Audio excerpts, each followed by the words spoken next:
이 시간 함께 기도 들으시면서 2025년 11월 16일 예배 드리시겠습니다. 기도하겠습니다. 사랑이 많으신 하나님 아버지 감사합니다. 저들에게 또 다른 하루를 허락하시고 또 다른 주일을 허락하신 하나님 은혜에 감사와 영광을 드립니다.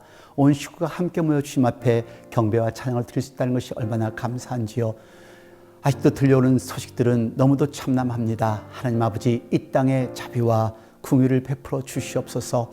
의정자들에게 믿음을 허락하여 주셔서 저들이 우리들을 이끌어가는 데 부족함이 없는 신앙인의 지도자들이 되도록 만들어 주옵소서. 지금 이 시각에도 힘들고려한 당신의 자녀들이 있사오니 말씀을 통하여서 위로받고 이겨나갈 수 있는 아들, 딸들이 되도록 만들어 주옵소서. 예배 시종을 주님께 주관하시길 바라며 예수 그리스도를 받들어 감사드리며 기도드렸습니다.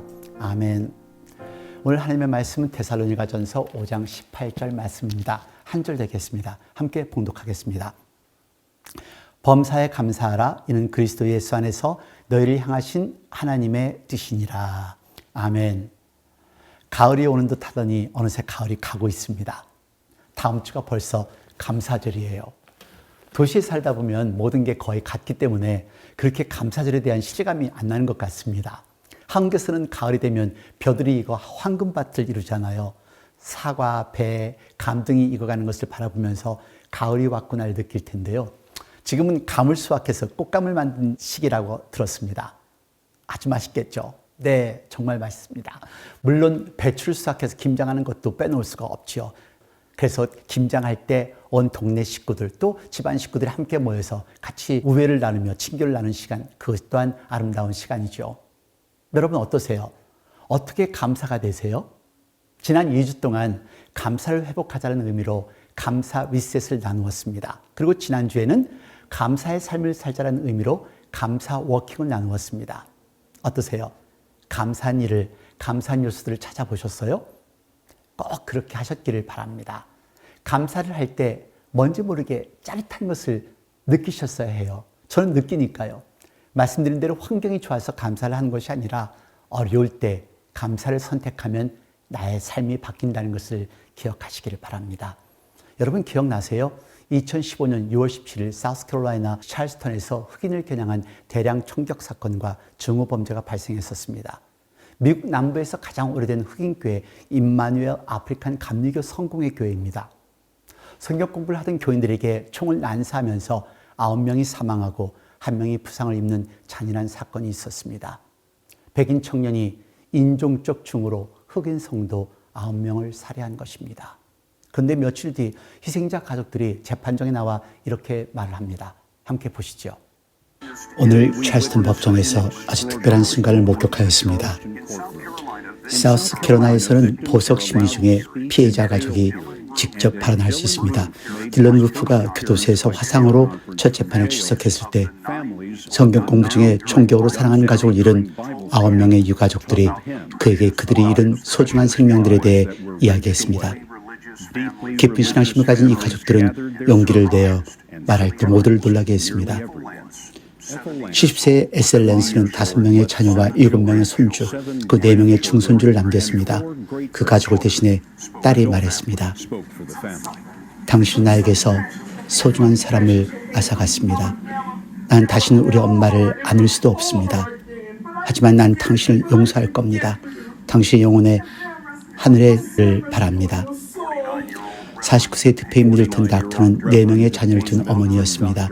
그 가족을 대신해 그 자매가 말했습니다. 우리는 사랑으로 세워진 가족입니다.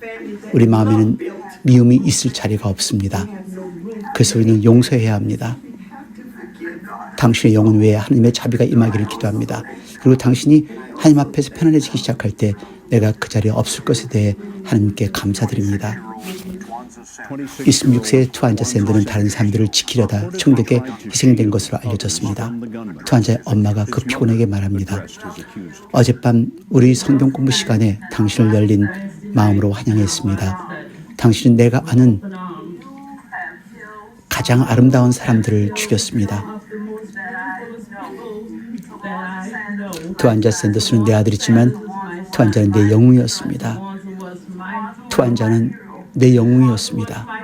그러나 우리가 성경 공부에서 말하듯이 당신을 위해 기도합니다. 하나님께서 당신에게 자비를 베푸시기를 기도합니다. 우리는 당신을 용서합니다. 그리고 하나님께 감사드립니다. 당신이 우리의 마음을 아프게 했지만 우리는 여전히 하나님을 찬양합니다. 이게 가능할까요? 하지만 그들은 그를 용서했습니다. 그리고 하나님께 감사를 드렸습니다. 그들의 용서는 단순한 감정이 아니라 감사로 드러난 믿음의 순종이었습니다. 감사는 절망 속에서도 하나님을 신뢰하게 하고 그 신뢰는 결국 용서와 화해의 문을 열 수 있었던 것이지요. 데살로니가 전서는 바울이 고난 중에 있는 교회에게 보낸 편지입니다. 그들은 박해 속에 있었습니다. 가난 속에도 있었습니다. 하지만 믿음을 지키려 애쓰고 있었습니다. 그때 바울은 범사에 감사하라고 명령합니다. 여기서 범사는 좋은 일뿐만 아니라 힘든 일까지도 포함합니다. 그리고 말하기를 감사는 하나님의 뜻이다라고 합니다. 감사는 하나님의 뜻이라 한 것은 하나님이 우리의 상황을 감사할 만하게 바꾸시기 때문이 아니라 감사를 통해 우리가 하나님을 닮아가게 하시기 때문인 것입니다. 감사는 상황의 결과가 아닙니다. 믿음의 선택입니다. 감사가 환경을 바꾸지 못해도 그 환경을 바라보는 우리의 마음을 바꾼다는 것을 기억하시기를 바랍니다. 그래서 오늘 본문은 말합니다. 우리가 하나님과 타인에게 감사할 때 내가 회복된다는 것을. 여러분, 누가복음 17장 말씀 기억나세요? 10명의 문둥병 환자요. 네, 누가복음 17장 19절 말씀 같이 봉독하겠습니다. 그에게 이르시되 일어나 가라. 내 믿음이 너를 구원하였느니라 하시더라. 누가복음 17장에 보시면은 10명의 나환자 이야기가 기록되어 있습니다. 그 중에 한 사람이 자기가 나은 것을 보고 큰 소리로 하나님께 영광을 돌리며 돌아와 예수의 발 아래 엎드려 감사하니 예수께서 이르시되 내 믿음이 너를 구원하였느니라. 10명이 모두 고침을 받았습니다. 감사를 표현하러 돌아온 한 명만 예수님께서 믿음과 회복을 언급하십니다. 나머지 9명은 어디 갔을까요? 혹시 당신은 나머지 9명 중에 한 명은 아니신지요? 정신질환의 대부분은 원망과 미움, 증오에서 비롯된다고 볼 수 있는데요. 부모를 원망하고 형제를 원망하고 환경을 탓하고 그래서 상처받았다고, 그래서 삶 속에 미움과 증오로 가득한 사람들입니다. 결국에는 마음의 병을 앓습니다. 그리고 평생을 불행하게 살아가는 것이죠. 이런 상처를 치유할 수 있는 것은 약이 아닙니다. 본인 자신이 상처를 이겨나가는 것만이 치유의 유일한 방법이라는 것입니다. 다시 말해서 있었던 모든 것을 잊고 원망, 불평을 하기보다는 이것도 감사하지라는 감사를 선택할 때 자신이 쌓아놓은 아픔의 벽, 상처의 벽을 무너뜨릴 수 있다는 것입니다. 그럴 때 내가 회복이 됩니다. 내가 회복되면 자연스럽게 부모에게 감사하게 되고 부인, 남편, 자녀 그리고 이웃과의 관계도 회복됩니다. 실존주의 심리학에서는 관계성을 중요하게 여기는데요. 관계가 잘못될 때 사람은 행복하지 않다고 설명을 합니다. 실존주의 치료에는 4가지 관계성을 말합니다. 첫 번째, 움벨트. 움벨트는 인간의 본능과 욕구의 관계입니다. 두 번째는 아이겐벨트입니다. 내면의 세계, 곧 자기 자신과의 관계입니다. 세 번째는 밑벨트, 나와 세상, 곧 이웃과의 관계입니다. 그리고 우버벨트는 나와 영적인 관계, 곧 하나님과의 관계입니다. 이 4가지의 관계가 바로 설 때 내가 건강해지고 감사가 회복된다고 말합니다. 다시 말해서 환자 개인이 자기와의 관계가 올바르게 세워져야만 밑벨트인 이웃과의 관계가 잘 형성된다는 말씀입니다. 그리고 하나님과의 관계도 형성되고요. 많은 분들이 움벨트에서 머뭅니다. 본능적인 것에서 괴로워하고 힘들어합니다. 그래서 내 자신을 깨닫지 못하고 주위 환경만을 탓하는 것이죠. 여러분, 오늘 스스로에게 물어보세요. 나는 어떤가? 나는 괜찮은가? 나는 나를 사랑하고 있는가? 나는 하나님이 나를 사랑하는 것처럼 사랑하고 있는가 점검해 보십시오. 괜찮으시다면, 그리고 사랑하고 있다면 당신은 감사가 넘쳐날 것입니다. 감사는 마음의 벽을 허무는 첫걸음이라는 것을 기억하십시오. 그리고 내가 건강해지면 두 번째로 관계가 회복됩니다. 오늘 본문 말씀 다시 보겠습니다. 데살로니가전서 5장 18절 말씀입니다. 범사에 감사하라. 이것이 그리스도 예수 안에서 너희를 향하신 하나님의 뜻이니라. 감사는 관계의 문을 여는 열쇠라는 것을 잊지 마십시오.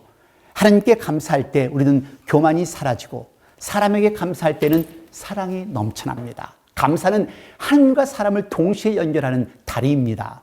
가정에서도 교회에서도 관계가 깨어질 때 대부분은 감사가 사라졌기 때문입니다.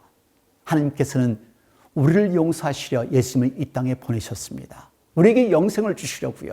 예수님께서도 십자가 위에서 아버지여 저들을 사하여 주옵소서라고 기도하셨습니다. 그분의 감사와 용서는 세상을 구원하는 능력이 되었습니다. 진정한 감사는 용서의 힘을 만들어낸다는 것을 기억하십시오. 용서는 결코 쉽지 않습니다. 하지만 감사는 복수의 마음을 누그러뜨리고 상처의 독을 해독하는 은혜의 해독제인 것을 기억하시기를 바랍니다. 아직 용서하지 못한 사람이 있다면 오늘 그 사람을 향해 하나님, 그분도 당신의 사랑받는 자입니다 라고 감사의 기도를 드려보세요. 몇 년 전 저에게 온 한 부부를 상담하며 이런 제의를 했던 적이 있습니다. 처음에 오셔서는 저 인간은 하면서 서로를 비방합니다. 손가락질을 합니다. 그렇다고 헤어지지는 못할 분들이었습니다.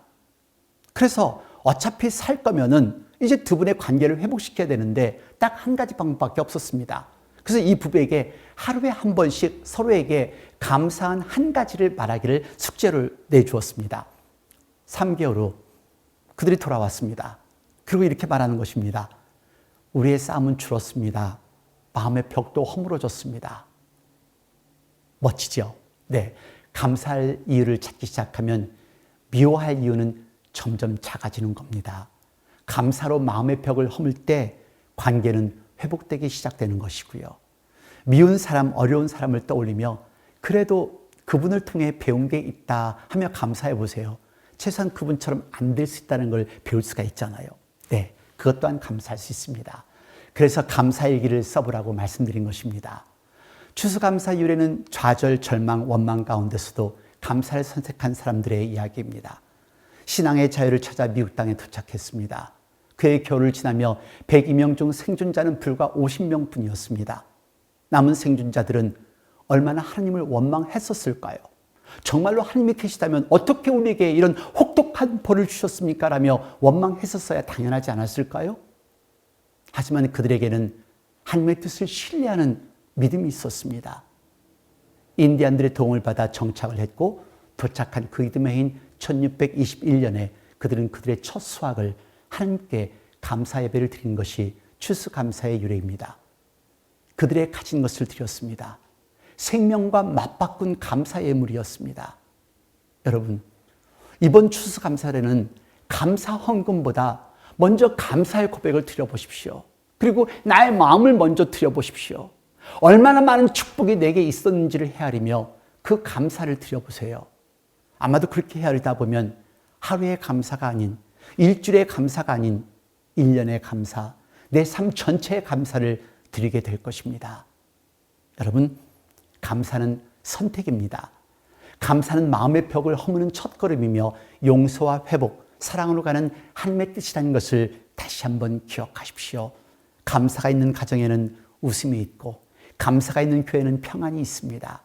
감사는 마음의 방향이 바뀌고 시선이 바뀌어 환경이 아니라 은혜를 보게 됩니다. 감사는 어제를 후회하지 않게 하고 오늘을 소중히 여기게 되며 내일을 기대하게 한다는 것을 기억하십시오. 범사에 감사하라. 이것이 하나님의 뜻이니 감사로 관계를 회복하고 인생을 새롭게 살아가는 저와 여러분이 되시기를 우리 주 예수 그리스도의 이름으로 축원드립니다. 기도하겠습니다. 사랑이 많으신 하나님 아버지, 감사합니다. 살아 숨쉬는 것도 감사, 이렇게 말을 할 수 있는 것도 감사, 걸어 다닐 수 있는 것도 감사. 우리 주변에는 감사투성이인데 이 감사가 보이지 않기 때문에 원망하며 불평하며 살아갈 때가 너무도 많이 있습니다. 아버지 하나님, 이제 감사절을 맞이하며 다시 한번 내가 받은 이 축복을 헤아릴 수 있는 능력을 허락하여 주시옵소서. 그래서 하나님 앞에 무한한 감사를 드리며 받은 축복과 사랑을 나누어 줄 수 있는 저희들이 되게 하여 주시옵소서.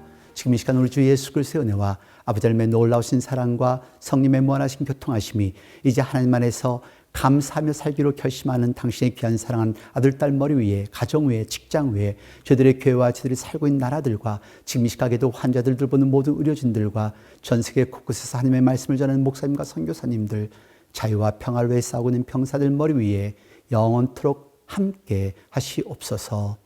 아멘.